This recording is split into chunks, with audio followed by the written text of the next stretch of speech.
Hello, in this video we're going to be rewriting the account class. So we're going to modify the account class that was described previously, and this is what we're going to do. We're going to add a new data field called name, which will be a string to store the account name, the customer's name. We're going to add a new constructor that takes in the name, ID, and balance as parameters. We're going to add a new data field named transactions, and this is going to be an array list that stores the transactions that happen on the account. So each transaction is going to be an instance of the transaction class. More on that in a second. And finally, we're going to modify the withdraw and deposit methods to add a transaction to the transactions array list. So that's kind of important. The account is going to keep a list of every transaction that happens against that account. So this is the transaction class, and it's not too bad. It has a date for when the transaction occurs, a type, which is a char, and that's going to be store a W if this transaction is a withdrawal, and a D if it's a deposit. We have the amount of the transaction, the balance after this transaction occurred, so we get a whole history of the account balance, and we have a description. We'll have a constructor that sets all these things, and we'll also add getters for all these data fields, but we'll get Eclipse to generate them for us. So over in Eclipse, I've already created a new project, and I've already added the original account class. So let's just go over this again. We have a private int, which is the account ID or account number. We have the balance, which stores the current balance of the account. The annual interest rate, so it might be some sort of savings account, and the date that this was created. Next, we have two different constructors. We have a default constructor, which just simply sets the date that the account was created to today's date, and that means that the interest rate, balance, and ID will all be 0. Next, we have a slightly more useful constructor, which takes in the account ID for this account and the starting balance and sets those things and the date still. Next up, we have getters for the ID and the balance and the annual interest rate. Nothing too fancy there. Then we have a setter for the set ID, so we can update the account ID and we can update the balance. Next up, we've got the ability to set the annual interest rate, and we've got a get monthly interest. So that's a little bit more complicated. To get the interest that was paid that month, we need to know the balance and multiply that by the annual interest rate divided by 1200. So that's how we can find out how much interest will be paid each month. Finally, we've got getters. We've got a getter for the date that the account was created, and then we have the withdraw and deposit methods, and these are the ones that we're going to have to be modifying. So obviously withdraw subtracts from the balance, deposit adds to it. So what we're going to do now is create a new Java class called transaction,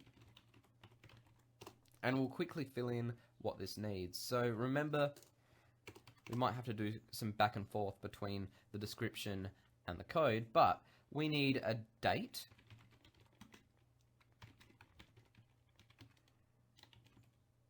we'll call this date.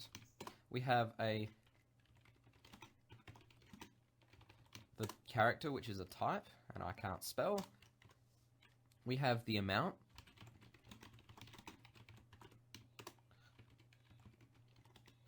The balance. And the description. Next up, we have the constructor, which will take type,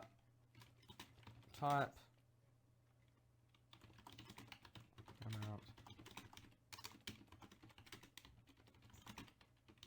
So it'll take 4 of the parameters. We won't actually pass in the date as a parameter because we can get that and we'll just set it to today's date.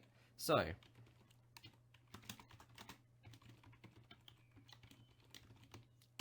set the date to today, and then we're just setting those data types. So this dot type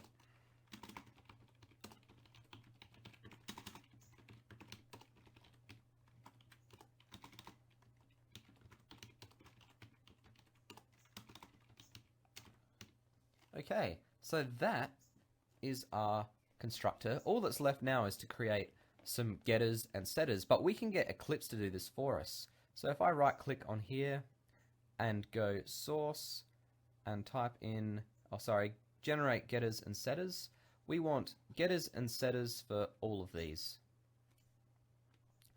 And Eclipse will put in some default ones that we can just use, and these will be fine for our purposes. So let's go back to account now and start doing the modifications that we need. So what was the first modification? We need to add a new data field name for the name of the customer, and then add a new constructor that uses that. So let's do that now.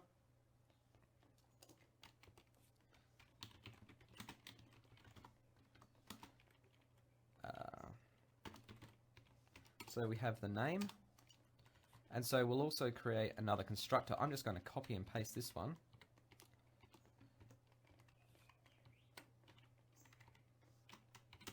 And put the string at the end.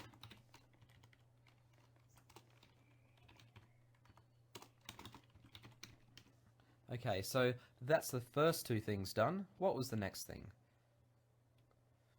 Okay, add a new constructor that constructs an account with a specified name, ID, and balance. Add a new data field named transactions whose type is an array list. Okay, let's do that. So back up the top here, java.util.ArrayList.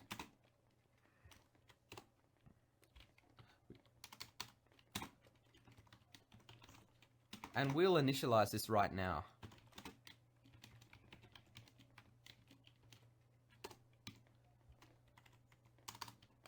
Okay, so we've got our array list for storing our transactions, and the last thing we needed to do was to modify the withdraw and deposit methods to add a transaction.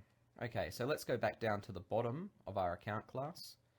And so what we need to do is simply add a new transaction. So we'll do withdraw first. What we're going to do is transactions.add, and what we're adding is a new transaction. And because this is a withdrawal, the type is going to be a W. The amount will still be amount. The balance is going to be balance. And the description, well, we'll just leave that blank for now. We could put something more in, but we don't need to worry about that. Okay, we need to do the same thing for deposit. I'm just going to copy and paste that line because it's almost exactly the same. We just need to change this to a D. And that is all we needed to do. So we should probably test this now. So let's quickly, maybe at the top here, actually no, we'll do it down the bottom. We'll add a main method for doing some testing.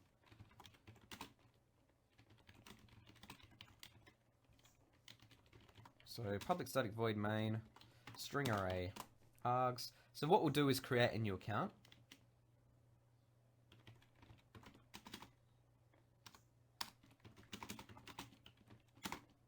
And we'll use our new constructor. So the ID, well, it doesn't really matter what the ID is. Let's put in 12. The new balance will be $100 and the name will be Michael. Okay, so now what we're going to do is do some depositing. So account.deposit, and let's put in, I don't know, $30, and we'll put in a couple more. So I'll copy and paste this. Okay, so now we'll do some withdrawals.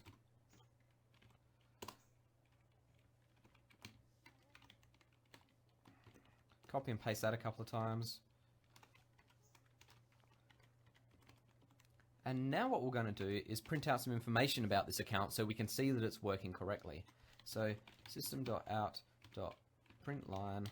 What should we print out? Let's print out the account holder's name. Oh, actually, that's a good point. We forgot to generate getters and setters for our name and transaction. So let's do that now. Let's get Eclipse to do it. Source, generate getters and setters, and we want to add name and transactions, because they are the ones that we haven't got yet. Alright. So we can use get name now to get the customer's name. Okay.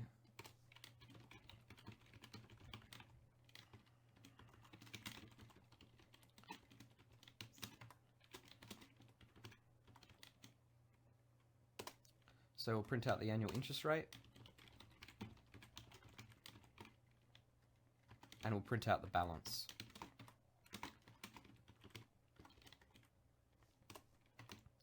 Okay.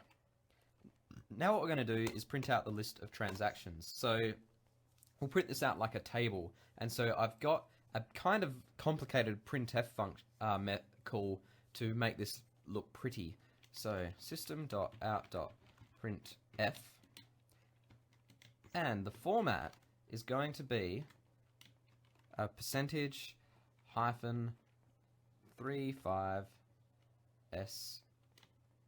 percentage hyphen 15s and percentage hyphen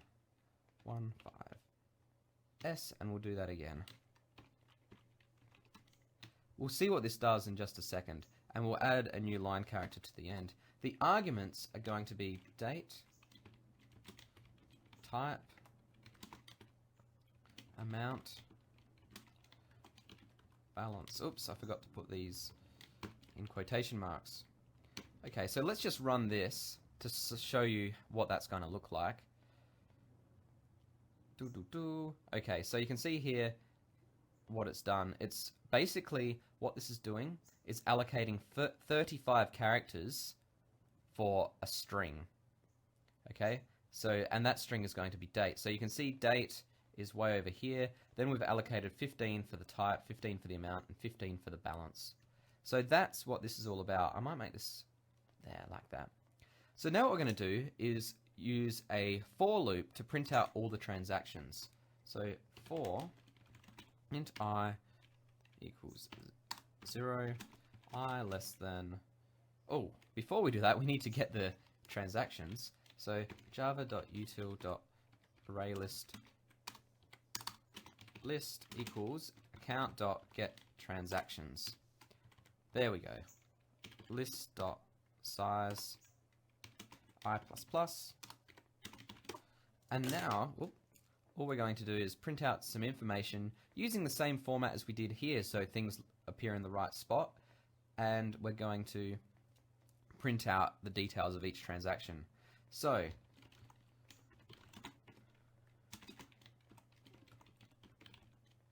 get the transaction from the list. So we'll get it. So, and remember we have to typecast this to a transaction because this will just return an object. Now, another printf, and we're going to actually copy this .